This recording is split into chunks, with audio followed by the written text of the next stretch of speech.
अस्सलामु अलैकुम व रहमतुल्लाहि व बरकातुहू।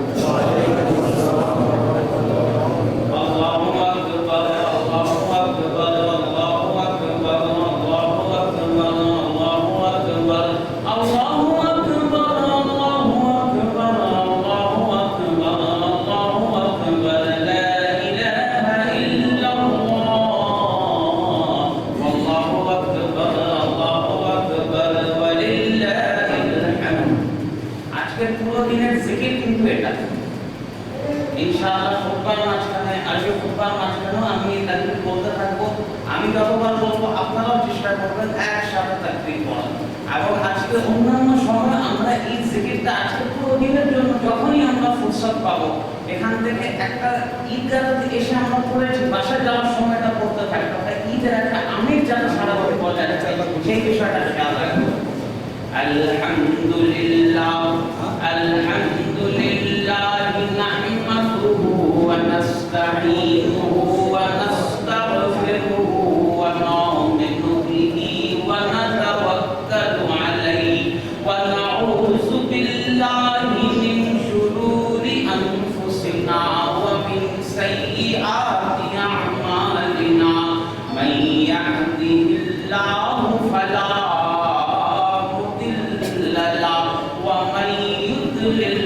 فلا هادي له ونشهد أن لا إله إلا الله وحده لا شريك له ونشهد أن سيدنا ونبينا ومولانا محمدا عبده ورسوله صلى الله تعالى عليه وعلى آله وأصحابه وبارك وسلم أما بعد فأعوذ بالله من الشيطان الرجيم بسم الله الرحمن الرحيم إن الله وملائكته يصلون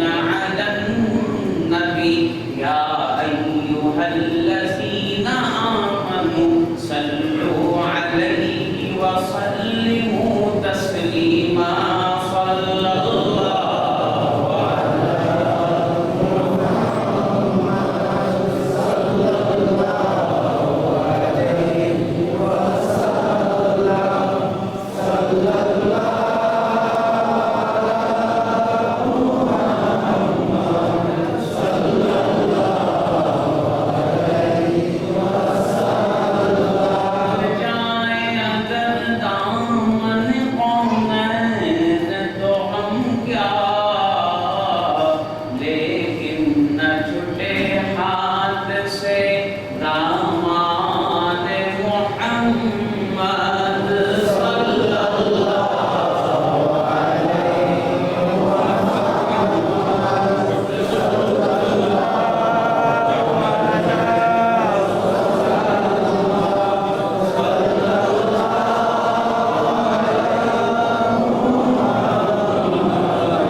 لأزيدنكم ولئن كفرتم إن عذابي لشديد صدق الله مولانا العظيم وبلغنا رسوله النبي الكريم ونحن على ذلك من الشاهدين والشاكرين والحمد لله رب العالمين حضرات برادران ইসলাম বুজুর্গান মুহতারাম আল্লাহ পাক আমাদেরকে তৌফিক দান করেছেন মানে রমজানুল কারীমের এক মাসের সিয়াম সাধনার পর এক মাসের রোজা সাহরি ইফতার ইফতারি, তারাবি, শবে কদর এই সম্মিলিত ইবাদত বندگی শেষ করার পর আজকে পবিত্র ঈদুল ফিতর এই খুশির দিনে ঈদের নামাজ পড়ার জন্য হাবিবিয়া মসজিদে আসার যে তৌফিক দান করেছেন এই জন্য শুকরিয়া আদায় করে বলি আলহামদুলিল্লাহ।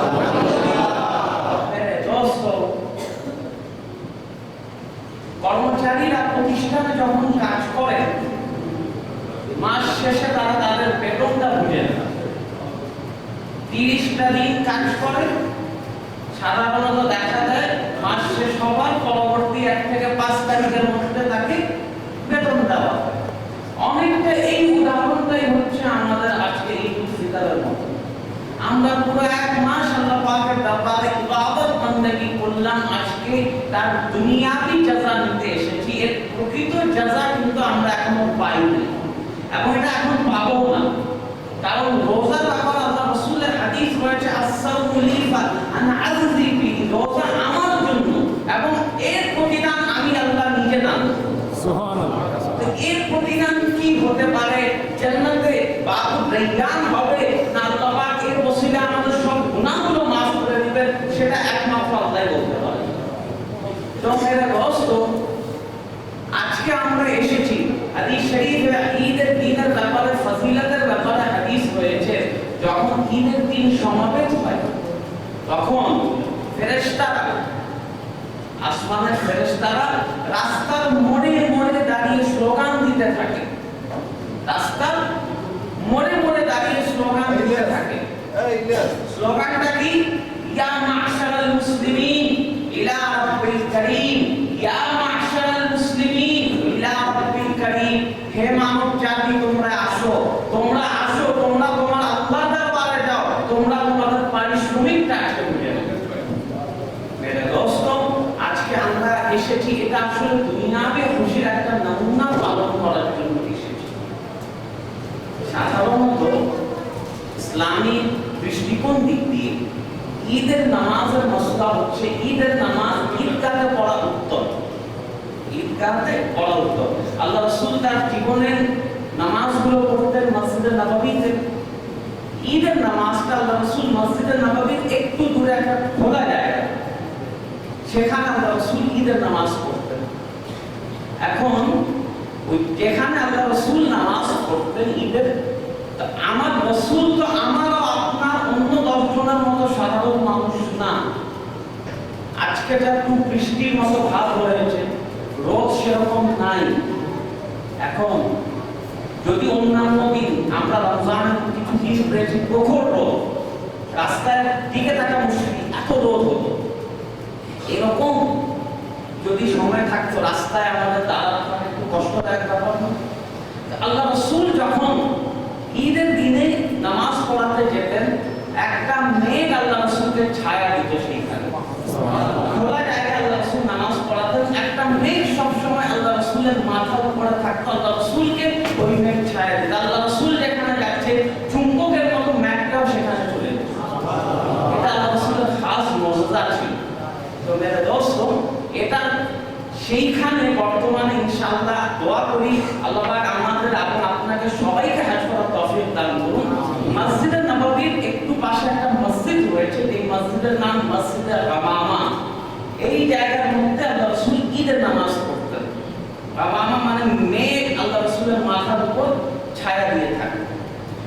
কিন্তু আবার ব্যতিক্রম ছিল, বৃষ্টি বাদলের সময় যখন ওই মাটিতে ওই পড়ার পরিবেশ থাকতো না, তখন আল্লাহ রাসূল মসজিদে নববীতে নামাজ আদায় করছেন, যার কারণে আমাদের মসজিদে পড়ার আমরা একটা বৈধতা পেয়ে গেলাম।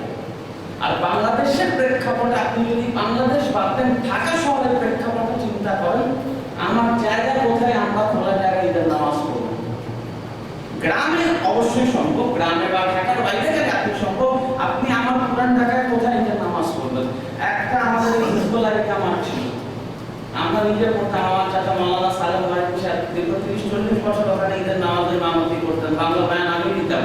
এখন তো মাঠের যে অবস্থা, এবং যদি মাঠ আবার ঠিকও করা যায়, আমাদের সুত্রাপুর গ্যান্ডেরিয়া যত মানুষ থাকে 3টা-4টা জামাত মিলে দুটো নামাজ তোলা যাবে, আমাদের জায়গা নেই। এজন্য আমরা ঈদের নামাজ পড়তে এখানে এসেছি এবং আমরা আল্লাহ পাক যে আমাদের সবচেয়ে বড় বিষয়টা মেরে দোস্ত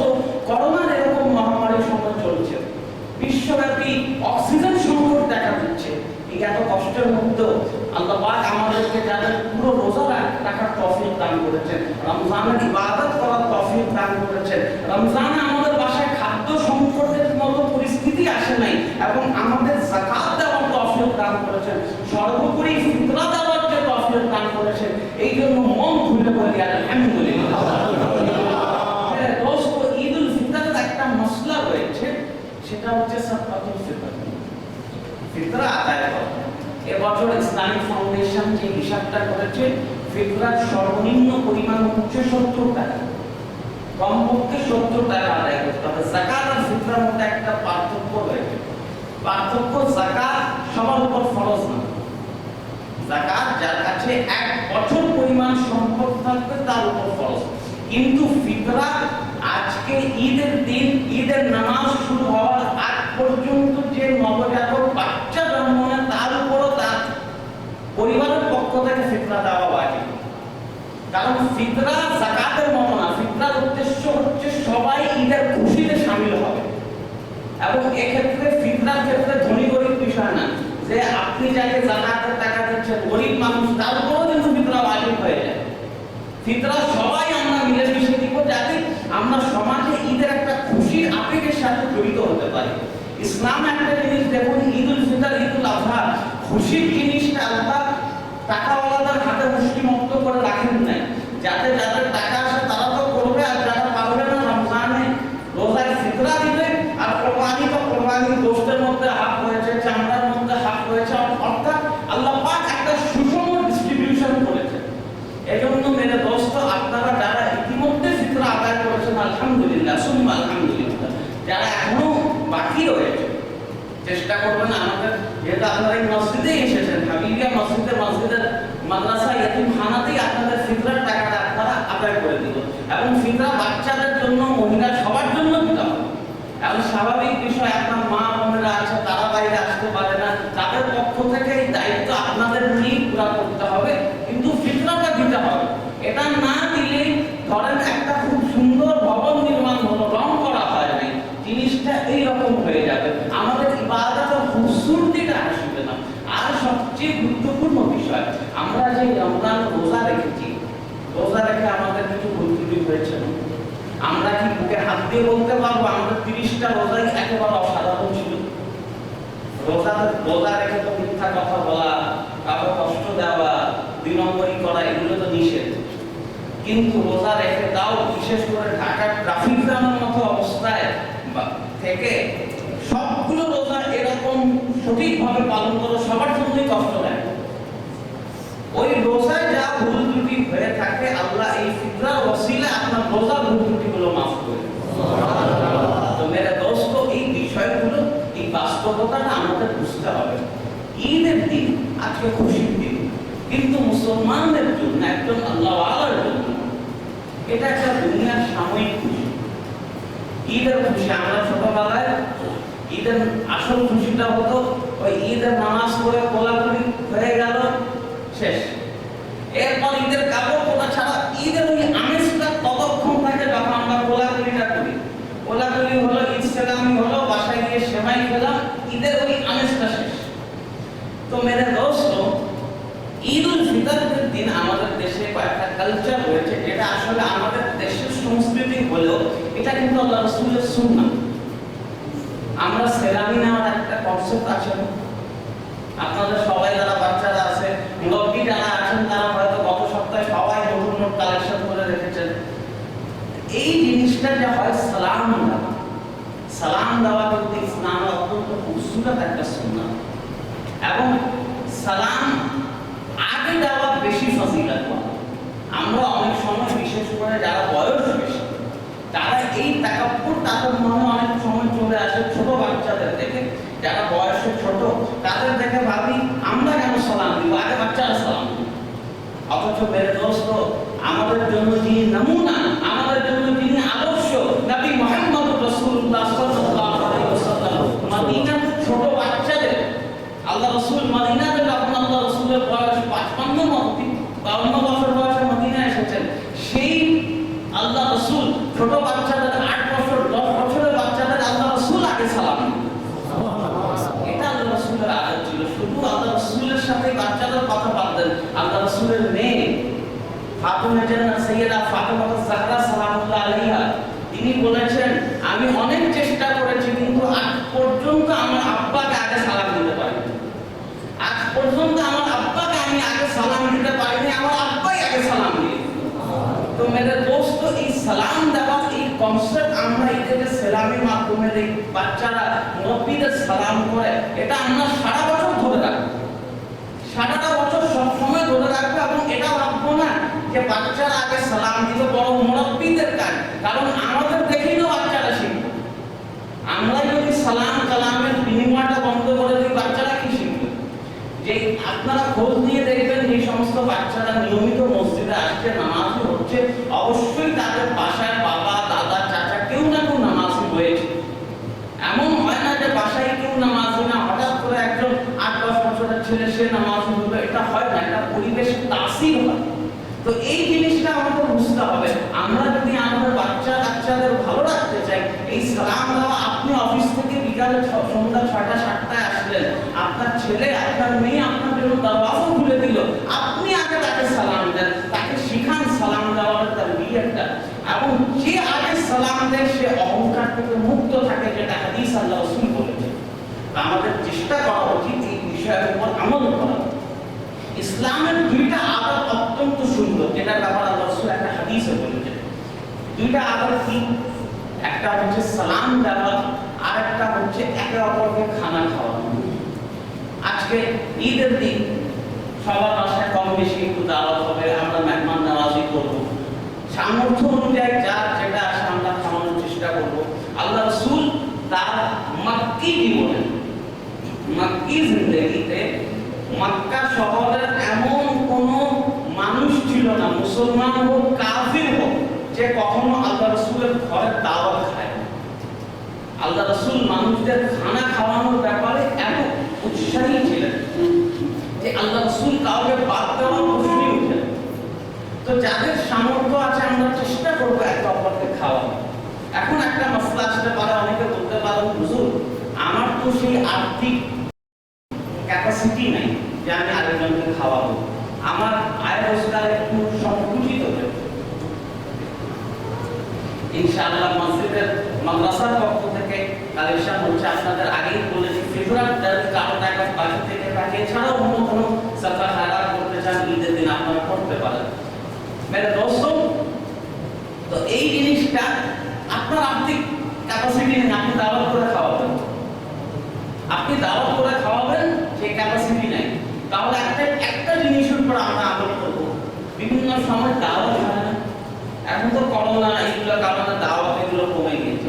আপনি দাওয়াতের টেবিলে বসলেন, দাওয়াতের টেবিলে বসে যে তরকারি রয়েছে, যে ভাত রয়েছে, যে পোলাও রয়েছে, বিরিয়ানি রয়েছে, আপনি সেটা আরেকজনকে সার্ভ করেন, আপনি আপনার পাশের জনকে দেন, আপনি উঠে আপনি নিজের প্লেটে নেওয়ার আগে পাশের জনকে দেন। এই খাবার পরিবেশনের কাজে আপনি জড়িত থাকেন, এটা থাকলেও আশা করা যায় এই খানা খাওয়ানোর সওয়াবটা আল্লাহ পাক আমাদের দান করবেন।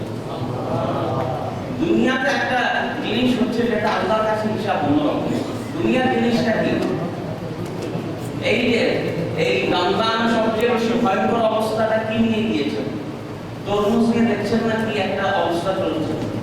একটা তরমুজ 200 টাকা, 300 টাকা, বড় বড় তরমুজ 400, 450, 500 টাকা একটা অবস্থা। একেবারে খামারে বা খেতে কি তরমুজের এত দাম? খেতে তরমুজের দাম 50-60 টাকা, ওই খেতে 50-60 টাকার তরমুজ ঢাকায় এসে 200-250 টাকা। মানে মাঝখানে অনেকগুলো মিডলম্যান, ট্রাক ভাড়া, এই যতগুলো কস্টিং করে জিনিসের দাম তত বাড়তে থাকে। এবং আমাদের ক্ষতি হয়, আমরা ন্যায্য মূল্যে সেই জিনিসটা পাই না। ইবাদতের মধ্যে একটা মজার জিনিস আছে, আপনি সাদকা খায়রাত যত হাত ঘুরে আসে আল্লাহ পাক সবাইকে সওয়াবটা সেটা দান করবেন। সুবহানাল্লাহ। যেমন আমি দেখছি আপনারা অনেকে সাদকা খায়রাত করছেন, এক্ষেত্রে আদবটা হচ্ছে, ধরেন আপনি এসেছেন, আপনার সাথে দুটো বাচ্চা এসেছে, আপনি যখন পকেট থেকে 10 টাকা, 20 টাকা, 100 টাকা দিলেন, আপনি পে করলেন, আপনার ছেলের হাতে দেন, সে বললো, সবাই মিলে টাকাটা অন্তত সবাই একবার করে ধরুন, একবার করে ধরে হলো জমা দিলে তাহলে সবার আমল আল্লাহ সওয়াব দিবেন। সুবহানাল্লাহ। কারণ ইবাদতের ক্ষেত্রে এই জিনিসটা যত ঘুরবে সবাই সেই সওয়াবটা পাবে। রহমতুল্লাহ আলাইহি উনি হাজে যখন যেতেন বিভিন্ন সময় তার খানকাতে যখন সফরে থাকতেন, কোনো মানুষ যদি খেরাতের জন্য টাকা পয়সার জন্য আসতো, পকেট থেকে টাকা বের করে মুরিদদের দিতেন এবং মুরিদরা বলতেন সবাই ভালো, এটা সবাই একজন একজন একজন ধরে ধরে তাকে দাও। এর ফলে হতো সবাই ধরতো, এই পুরো দানের সাথে সবাই সামিল হয়ে গেল। এই জিনিসটা ইবাদতের মধ্যে রয়েছে। ঈদের খুশিটা মূলত আজকের খুশি তো সবাই উদযাপন করছে। হাদিস শরীফে রয়েছে এবং ফুকাহায়ে কেরামরা বলেন ঈদুল ফিতর বা ঈদের জামাতটা অনেকটা হাশরের ময়দানের জামাতের দুনিয়ার একটা নমুনা। হাশরের ময়দানে সবাই দাঁড়াবে, সেরকম একটা নমুনা। তবে পার্থক্য হচ্ছে ঈদের দিন সবাই খুশি থাকে। আমরা যারা মসজিদে রয়েছি সবাই আজকে সবাই আজকে আনন্দিত উৎসাহিত, কিন্তু হাশরের ময়দানে যারা আল্লাহ তাআলা রাসূলের রাজামন্দি অনুযায়ী জীবন যাপন করেছে শুধুমাত্র তারাই খুশি থাকে। অনেকেই তো নামাজে রমজান রোজা ঠিক মতো রাখে নাই, নামাজ কালামও ঠিক মতো পড়ে নাই, ঈদের খুশির সময় সবাই এসে গিয়েছে। আমরা দুনিয়ার দৃষ্টিকোণ থেকে তো তারা আটকাতে পারি এবং আটকানো কোনো জায়গা না। খুশির মধ্যে সবাই সামিল হতে পারবে। আমরা চেষ্টা করবো যারা এই বছর রোজা রাখে নাই অন্তত সামনের বছর থেকেও রাখতে পারবে, আশাবাদী হওয়া উচিত। কিন্তু হাশরের ময়দানে জিনিসটা ওই সুযোগ আর থাকবে না, ওই সুযোগ আর থাকবে না। যে আল্লাহ পাকের এবং আল্লাহ তার রাসূলের রাজামন্দি অনুযায়ী দুনিয়াতে জীবন যাপন করেছে, সেই হাশরের ময়দানে সে লাভবান হবে, অন্যথায় তার বাঁচার আর কোনো সুযোগ নাই। রাসূল আযম হযরত শাহ আব্দুল কাদের জিলানী রাহমাতুল্লাহ আলাইহি উনাকে একজন লোক ঈদের চাঁদ যখন আসলো উনাকে খুশি হয়ে ঈদ মোবারক বলল। বড় পীর শাহ আব্দুল কাদের জিলানী বললেন, আমাকে ঈদের সুখবর দিচ্ছ, ঈদের খুশখবরি দিচ্ছ, আমার আসল ঈদ তখন হবে যখন আমি কবরের প্রশ্ন থেকে পার পেয়ে যাব।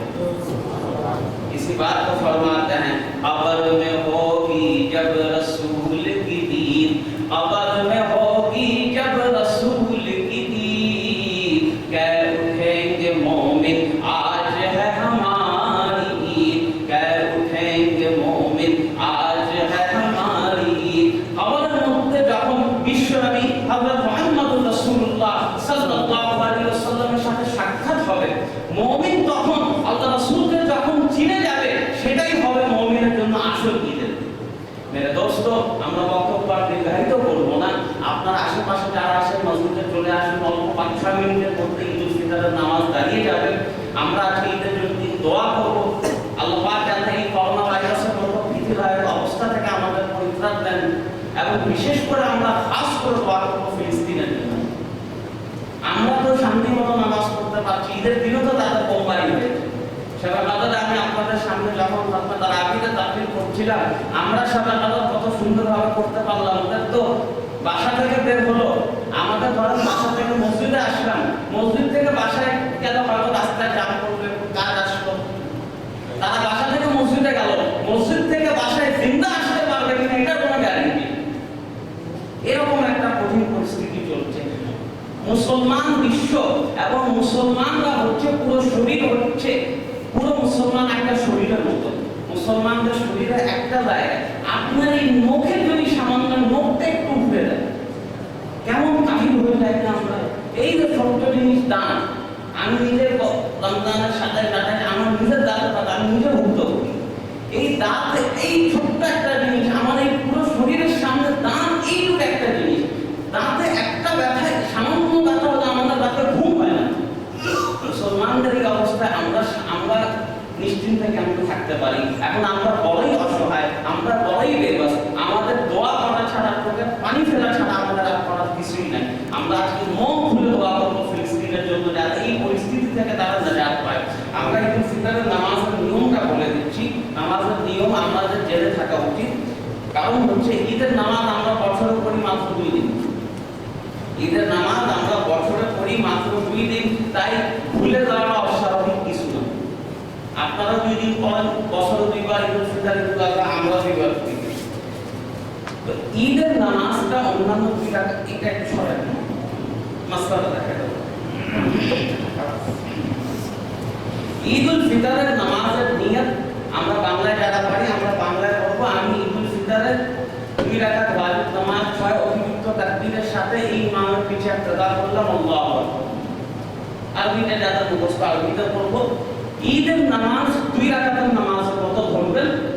শুধু খেয়াল রাখতে হবে ঈদের নামাজের 6টা অতিরিক্ত তাকবীর রয়েছে। কয়টা? 6টা। প্রথম রাকাতে 3টা, দ্বিতীয় রাকাতে 3টা। কিভাবে? প্রথম রাকাতে নামাজ শুরু হবে আল্লাহু আকবার, নামাজ আল্লাহু আকবার বলে আমরা হাত বেঁধে ফেলব। এরপর আমরা নামাজের যে সানা রয়েছে সেই সানাটা আমরা পড়ব। এরপর 3 বার আলাদাভাবে আবার তাকবীর দেওয়া হবে। এই 3টা অতিরিক্ত তাকবীর, 6টার প্রথম 3টা। আমরা এই 3 বারের মধ্যে প্রথম 2 বার হাত উঠিয়ে ছেড়ে দিই, আল্লাহু আকবার ছেড়ে দিলেন, আল্লাহু আকবার ছেড়ে দিলেন। তৃতীয় তাকবীর আল্লাহু আকবার, হাত উঠিয়ে বেঁধে ফেললেন। এরপর আলহামদুলিল্লাহি রাব্বিল আলামিন, নামাজ শুরু হয়ে যাবে। নামাজ শুরু হয়ে যাবে, নামাজ পড়তে থাকবে। এরপর নামাজ নিয়মিত নিয়মে রুকু সিজদা হবে। দ্বিতীয় রাকাতে এবারে সূরা ফাতিহা হবে, আরেকটা আয়াত তেলাওয়াত হবে। রুকুতে যাওয়ার আগে আরো 3টা অতিরিক্ত তাকবীর পড়া হবে।